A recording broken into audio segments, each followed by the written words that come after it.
Hello and welcome to coverage of Grand Prix Dallas Fort Worth. Marshall Cycliffe in the booth. With Jacob Van Lunen, we have Josh Utter-Leyton versus Artur Villela. And Josh is currently ranked number 2 on the top 25 pro rankings, and he is playing a nearly mono-white but with some black in there aggro list, and he is playing up against Artur, who's playing mono-blue Devotion, a deck that we've seen quite a bit of. And he has a reasonable start here with a Judge's Familiar into a Frostburn Weird, facing down a Dryad Militant on Josh's side. So that it looks like a little Return to Ravnica draft here. we've got a lot of solid draft cards, and even some. And this really is this like is Game Unlimited full on RTR far. here. Yeah, I feel like I'm commentating Limited from about a year ago. Frostburn Weird was so good. Yeah, and it's great here. It's pretty good here, too. 2-1s. Yeah, 2-2-1s now. Josh has mounted, and he's got, here we go, a Tidebinder Mage to lock down one, and he's just going to bash here with both, take them both. No pump, so it looks like we're going to be seeing a 1-drop. No? What could that signal for Josh that he didn't use that island? Is Josh going to be thinking about that? Hybridization or something? Yeah, like, would you really want to... You know, it's he's so not, weird because he's not going to upgrade. He actually doesn't have anything. Oh, so he just forgot. So he just forgot. But this completely changes how Josh plays the game. So maybe it was just like a level. It could be. Although I got to say that Josh would probably be pretty pleased with a rapid hybridization at this point. Yeah, that's kind of an upgrade. All right, he's going to attack. Yeah, turns his 2-1 into a 3-3. Yeah, and here we go. He's got an option here. He's almost certainly going to be casting... oh, never mind. So he could play Soldier of the Pantheon and Precinct Captain, or he could play as Necromancer. He's also got a spear to back up these plays for next turn, whichever way he decides to go. Yeah. And it looks like he's going to try... No, he's got to use... So he can't play the Soldier because he's only got 2 white sources here. Yeah, so I mistook the no worries. swamp for plains there. And there it is, Biden of Thassa here for Artur, and he's going to declare attacks. And he's going to just send in there with his Judge's Familiar, but that is going to be the first all-important extra card draw step here for Artur. And things are going to get out of hand pretty quickly if Josh can't shore up this board state. He's got Artur at 18. It is interesting how Josh's deck, being the aggressor ostensibly, although not in this game so far, is going to be able to keep this... Do you think he's the aggressor? No, I said not this game. Well, I'm saying just in the matchup. I think. Well, I don't know, actually. I think he is, but maybe he's not. I don't know. So I think his creatures are better. Mm-hmm. So I think if the game goes long, he's likely to just like pull ahead over the course of time. Then again, Biden really has the long game. Yeah, Biden's in the bag. Huh? That's a really weird one. But the interesting thing about Biden is that, you know, it either encourages your opponent to attack or encourages you to attack, or sometimes both. You got to figure, though, that Josh is like, look, if I have to start attacking, that's probably not too bad for me. I mean, look at his board state right now. And remember, he's going to cap this all off with a Spear of Heliod, too. Yeah, that's pretty nice. Yeah. All right, a Thassa and a Frostburn Weird, though, is going to be quite the brick wall here. And it looks like Artur is going to try to brick wall Josh's attack step. He's left 2 mana up to activate his Biden of Thassa here.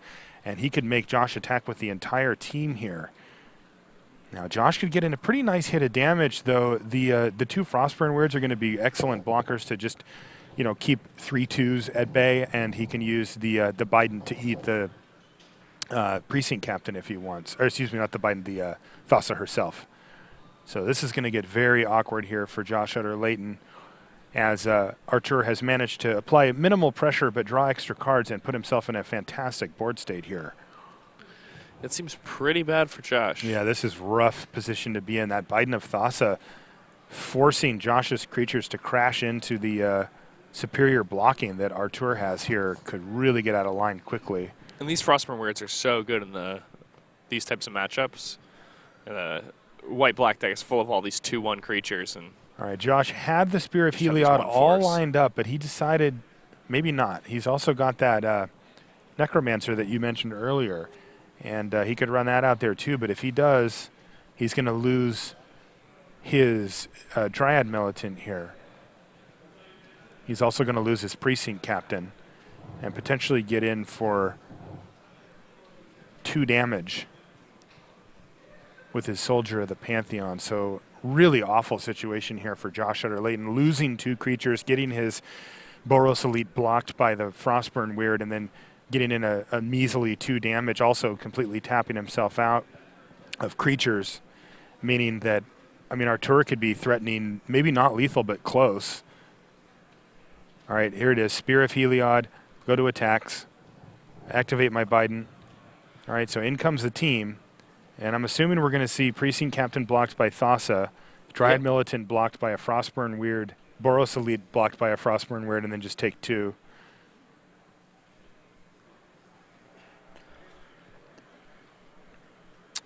Nope. Does he have any extra mana? No, he does not. Okay. So it looks like he was prioritizing the Boros Elite there, actually. Interesting. I mean, he even took some damage. Yeah, he took 2, or 3. Yeah, 3 damage. But, all right. So Artur's got a game plan here. Might just have lethal. That's 5, 6, 7, 8, 10, 11, 12. Yeah, don't know if he's quite there. 8. Does he have enough to... Oh, he has a Nykthos now, so he's got tons of mana. I'm sure this is lethal. He's going to activate, attack with the team, and that's going to do it. 18 damage. So that Nykthos gave him enough 19. mana to make sure that he could pump up both of his Frostburn Words the full amount and swing for lethal damage. So his blocks were just to put his creatures at the least amount of risk, basically. He just didn't want anything to die because he had lethal on board. Yep. Although nothing would have died either way, but maybe, yeah, whatever. Anyway, so Artur takes down the first game, treats himself to a sip of water, and Josh, all business over there, is already thumbing through his sideboard. He's got another Orzhov charm. I believe he's got a few in the main deck as well.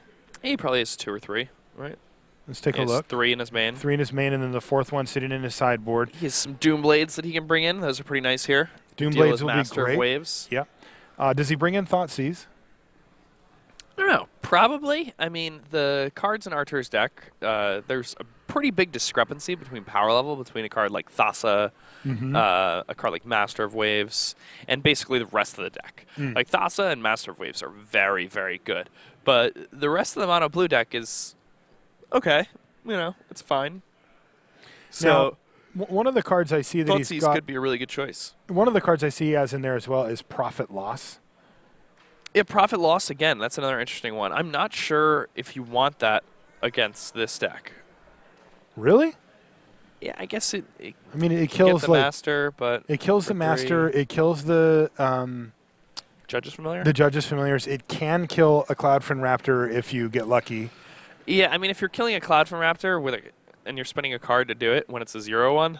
Well, no. I mean, I think what you do is wait for them to cast, like see if they cast a Judge's Familiar and try to get them something along those lines. But okay, even then, it's still a 1-for-1, right?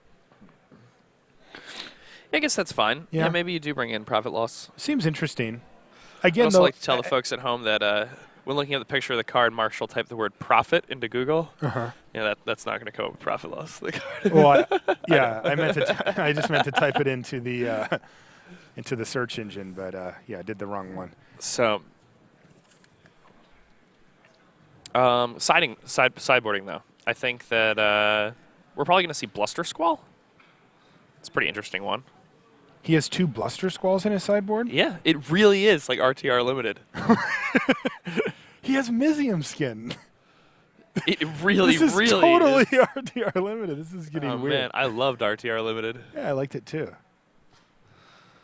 This guy drafted the best deck ever, man. Now, what about Thoughtseize, though, for Josh Utter-Leyton? Like, can get rid of a Thassa, can get rid of a Biden. Doesn't look like he has too many ways to interact with Biden outside of that. Is it worth bringing in? Probably. I think Okay. he does. I think he probably wants Thoughtseize, Doomblade, Orzhov Charm, maybe Profit Loss. Coming out of here, what do you take out? You probably take out some like X1, like a Dryad Militant. Like Dryad Militant seems pretty bad. It's the only one of your cards that can get locked down by Tidebinder Mage.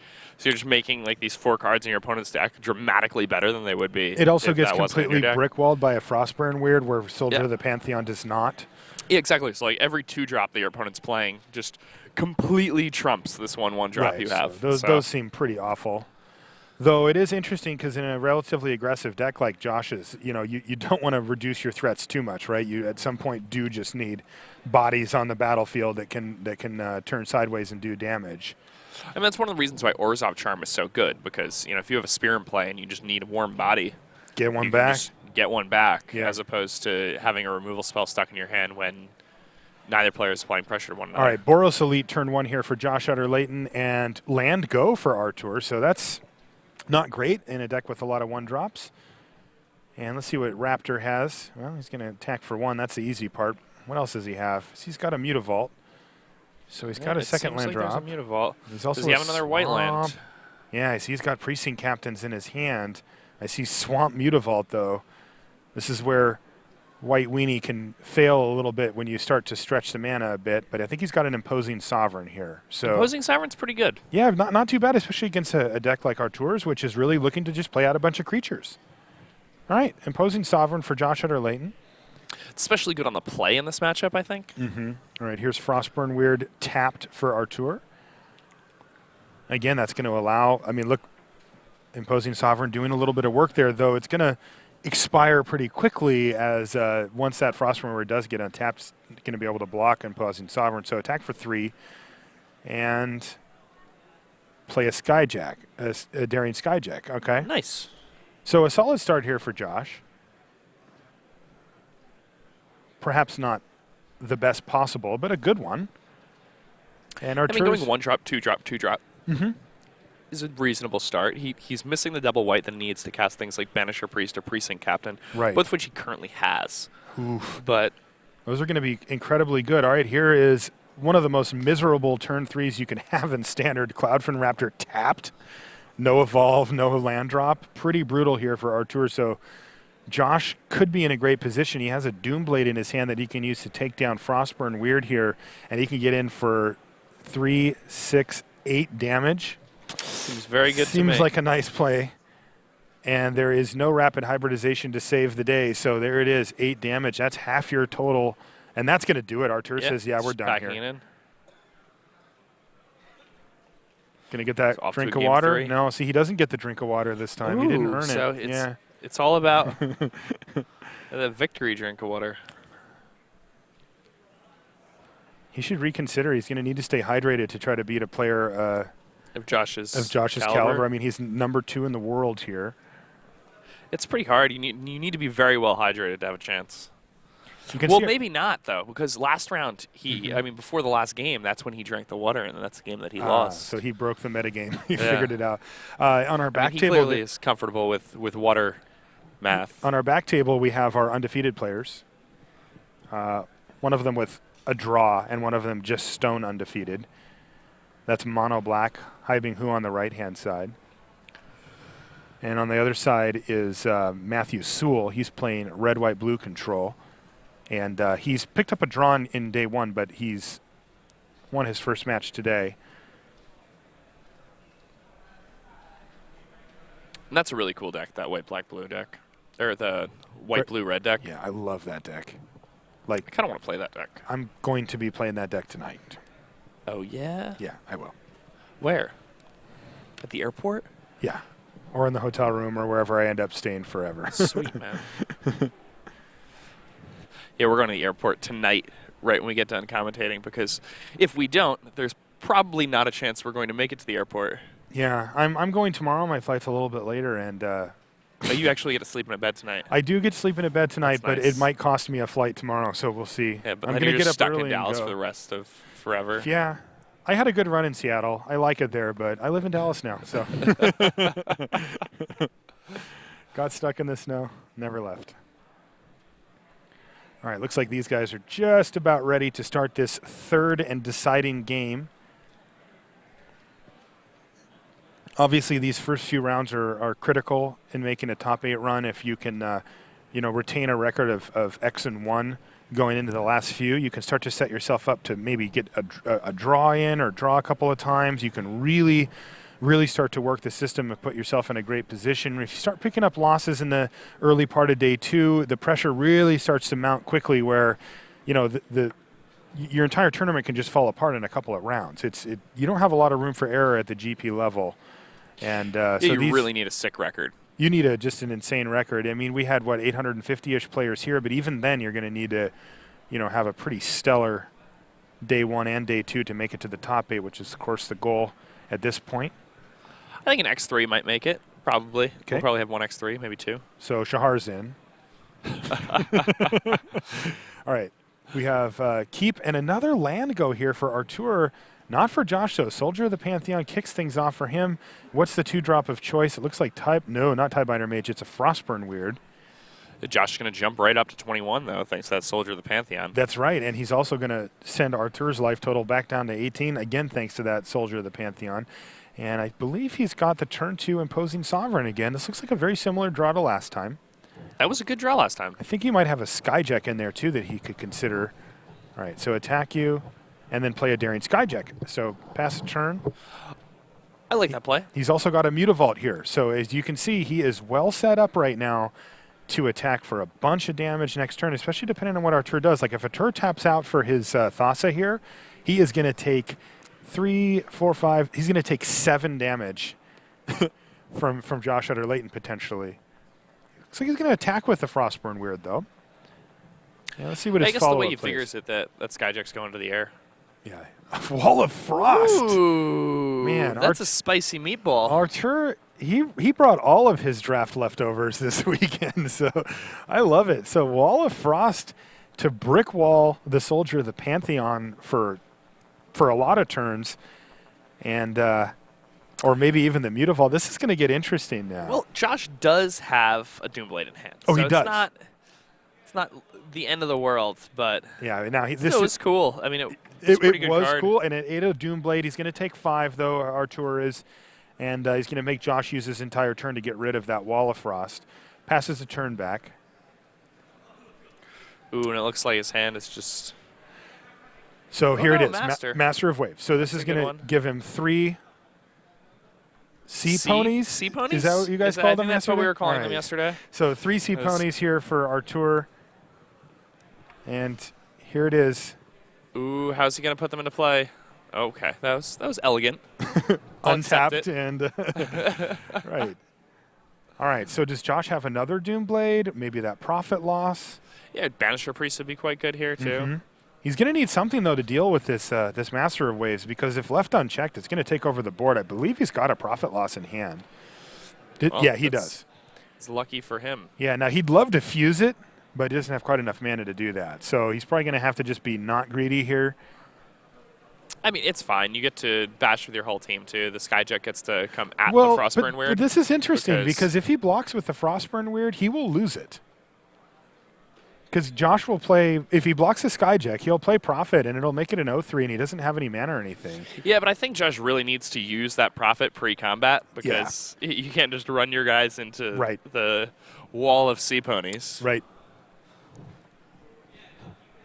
Got to consider that, though. Yeah, people love throwing away Sea Ponies, man. They just chuck them. All right, so it looks like Imposing Sovereign. What do you got here, Josh? I think Josh is actually going to try to set up a Profit Loss for next turn, because he might even have lethal with it. Yeah, he's going to say go. He's like, look, I'm at 18 here. You can't kill me this turn. Interesting. Though, if he does have another Master of Waves, it could get kind of ugly for Josh, as definitely those Sea Ponies would become full-on seahorses. And he would have a lot of them. Mm-hmm. 7 of so them. Josh It's hard taking, not to splash the pot. Oh, here it is, 4 mana. Oh, it's a Biden. Josh has to, I mean, he can't be happy about it, but he's also got to breathe a sigh of relief here that it wasn't, in fact, a second Master of Waves, because that would just put a huge dent in his plans. All right, all 3 of these attack, so take 6, draw 3. So the long-term implications of this are obviously dire for Josh Utter-Leyton, but the short-term implications are that he can maybe kill him. So it's 3, 6, 7, 8, 9, 10, 11. He can get in for 11, which is actually he's got a Mutavault. Yeah, but he can't do both. So no, he can't actually kill him this turn then, at least as far as I can tell. Even with a fused Profit Loss, that is. He can come pretty close, though, He right? can come pretty close, and he can wipe his opponent's entire board outside of the Frostburn Weird, leaving him with just a Biden and a Frostburn Weird, and Josh would have his entire team intact. So, Yeah, I mean, he hits for 8, puts his opponent down to 5.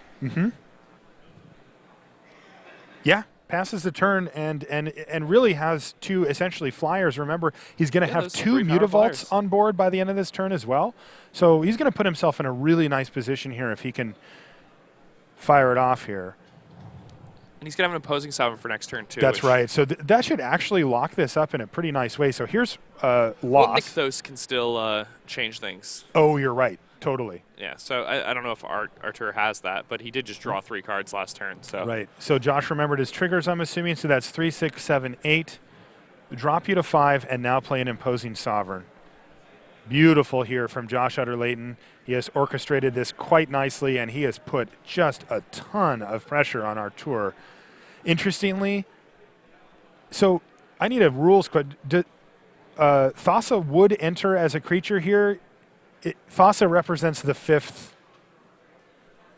thing, so she would be tapped then? Yes. Okay, so there you go. So he has the God rules are pretty interesting, but yeah, they're very, very tricky, but it is in fact a creature when it enters the battlefield. But and generally would be it tapped. works how you think it should work. Like Good. it always sounds confusing, but then when push comes to shove, if you have 5 loyalty, Yeah. creature things. All right, so effective. Frostburn Weird has attacked and drawn a card. It is a Tidebinder Mage for Artur. He's trying to find some way to get out of this mess, but I think he knows now that's going to be tapped. And It it is just tapped. happens. Like there's no trigger or anything like that. There's no target for it. And Artur says, sure, go for it. And Josh is going to have a heyday here with double Mutavault and 4 creatures on the battlefield. And I don't think he'll waste any time. Here he goes. Activate, declare attacks. Bluster Squall. Whoa! Bluster Squall for Artur. Taps down Josh's team, including the Mutavaults. And has Artur just bought himself a full turn here?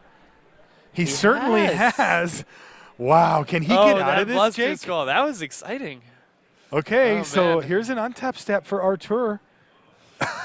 Oh man, Gets his draw. having Now, what can he hit, though, to get himself out of this? Remember, Imposing Sovereign's still there, and Josh will now have the same board state as before, lethal could across have multiple ways. another Bluster Squall. He could. He's playing. Did he just more attack than with one both? Copy. He did. All right, draw. Can he hit another Bluster Squall? Does he have enough for a Cyclonic Rift? Something along those lines is what he's going to need to get himself out of this he has mess. the overloaded Cyclonic Rift. Does he have it in his hand, though? Yeah, he Oh, does. my goodness. And those Mutavaults are not lethal on their own. No, they're not.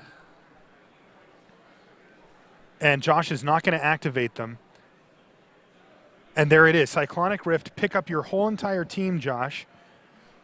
And now Josh has to rebuild. He's got 6 mana at his disposal, so he is going to be able to dump his hand and try to keep this pressure on. He survived so far. But remember, Josh is at 8 here and potentially taking 6. All right, so Rashad lied to us. And apparently Thassa would be untapped. Unless you've already got the 5. So her devotion doesn't count. Okay, so Josh completely reloads his board, Imposing Sovereign, Skyjack, and a pair of Soldier of the Pantheon. Remember, he still has those 2 Mutavaults hiding behind his lands as well.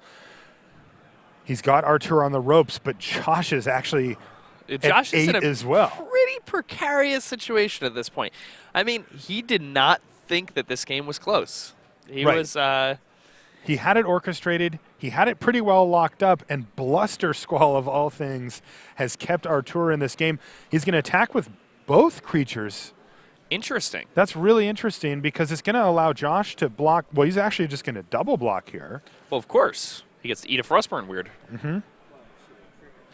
Well, I mean, And I think Josh probably wants to trade this Daring Skyjack, right, for the Tidebinder Mage? Not even Yeah. for the Tidebinder Mage, for the card off the top of Artur's deck as well. Yeah, exactly. Yeah, That's and what I that's mean. going to It's like do you're it. gonna be Josh two cards. Utter-Leyton wins 2-1 over Artur Villela. And, yeah, no water for you, Artur. Bummer, man. Pretty brutal, though. Is able to stay alive for a couple of extra turns, but can't quite hang on long enough to actually pick up the win. Yeah, I mean, that's the thing about cards like Bluster Squall, right? Like, if you're not winning when you cast Bluster Squall, then it's just kind of a card that buys you a turn in a game where you're losing anyway. Mm-hmm. That's the the fog conundrum. Right. But when you're winning, Bluster Squall is ridiculous. Yeah. It lets you win races like no other card. It can be a falter. Sometimes it's just like a really cheap way to like put a Blood Baron out of commission when your opponent like passes with an untapped. It's a pretty reasonable card. Yeah, it is actually. It's interesting. The best case scenario for it is what you actually mentioned, which is when it's both a falter and a fog, right? Where you use it to keep your opponents. Yeah, and you can swing a race in such a huge favor in your direction in such a huge way. Yeah, like in RTR Limited, for example, like a Bluster Squall, Bluster Squall is unplayable if you had less than 13 creatures. Right? If you had 16 or more creatures, Bluster Squall was insane. He was pretty good. Yeah, you can set up really good situations for it. You could pick it super early. But in the same vein, like you wouldn't really want to play more than 2 copies of it in any limited deck. That's right. All right, so we're back on our other feature match area here. Jace for Sewell here, and he minuses it immediately. And it looks like, yeah, he's playing against Hybing Hu, who's on mono black, as you can see. And we're clearly not in game 1, as there's a Lifebane zombie on the table, but we're in game 2 or game 3. We'll find out in a sec. There it is. We're in game 3. And these are our last 2 undefeated players here in Dallas. So 1 game for all the marbles. Yep, this is going to be the last one to decide who was the last person standing. Ooh, nice hit there for Hybing. He takes the Sphinx's Revelation. The chances of him casting it soon aren't very high, but he at least has wow, never mind. His opponent doesn't care. He's got 2 other ones in his hand. But probably going to take the verdict here, Jake. Keep his board state intact. He's got an active. It depends what's in his hand. Night Veil Spectre and. It depends what's in Hybing's hand, I mean. But yeah, the verdict is probably what he's going to end up taking. And he also plays Underworld Connections. Now, he doesn't get to activate it this turn because he used that swamp for the duress, but still, really nice turn there for Hybing Hu. Protecting his board state. He's got 5 power on the board, plus a little mini card draw engine with a Night Veil Spectre and a true card draw engine with Underworld Connections. Matthew Sewell is playing the red, white, blue list that we looked at last round. He was we saw him under the lights last round as well. And he's got to try to navigate this situation where Hybing has a lot of different angles of attack here. He's got pressure on the board directly with 2 creatures. He's got card draw pressure in the form of Night Veil Spectre, and also Matthew has to be aware of that. That Underworld Connection is just going to start just grinding away. He's going to start, though, with Night Veil Spectre because he probably figures, well, that's about drawing him a card a turn as well, and it's also doing 2 damage to me. Yeah, I mean, it pressures Planeswalkers that he might draw off the top. There are a lot of reasons why you just want that Night Veil Spectre off the board. Mm-hmm. It also increases the devotion count Hybing has by a ton. By a lot, but the most possible, so that's good. So that can help Matthew stay alive through Gray Merchants and yeah, if he such. defends fears something else, I guess he has to fear Hybing playing something like a Nykthos and just going off. Yep.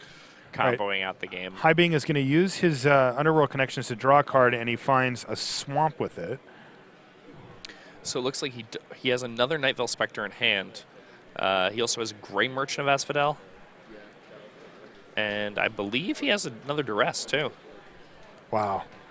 Oh, no, it's just a Desecration It's Demon. just a Desecration Demon. That's not a bad one, though. Not a bad one. So he's got 9 power on the battlefield now.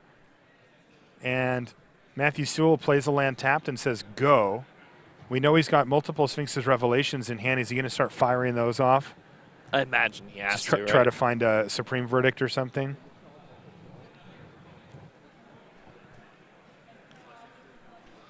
But at this point, he's not in a good place. I mean,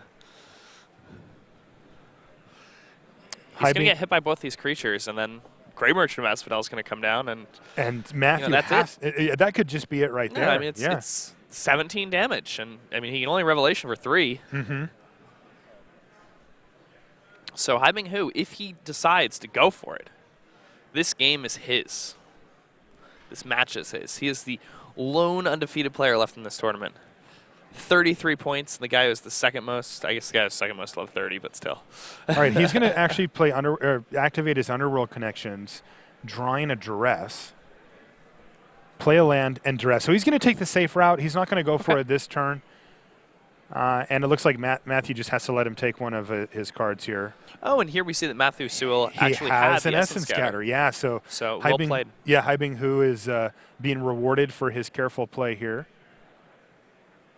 Definitely an argument for going for it there, but he's going to take it a little safer. I mean, he has a dominating board presence, and he's in a really good position. That's going to allow him to activate his Mutavault and attack for 6, 9, 10, 11. Put Matthew down to 1. That means that Haibing Hu has 3 lethal threats, including a Mutavault, which is pretty tough to deal with for Matthew Sewell's deck. Put him back up to 4, though, so the Mutavault by itself isn't lethal anymore, but the Mutavault plus the zombie is lethal, and of course the Desecration Demon is lethal. And the Grey Merchant is also lethal. So way too many angles of attack there for Haibing Hu, and he remains undefeated at 11-0 here at GP.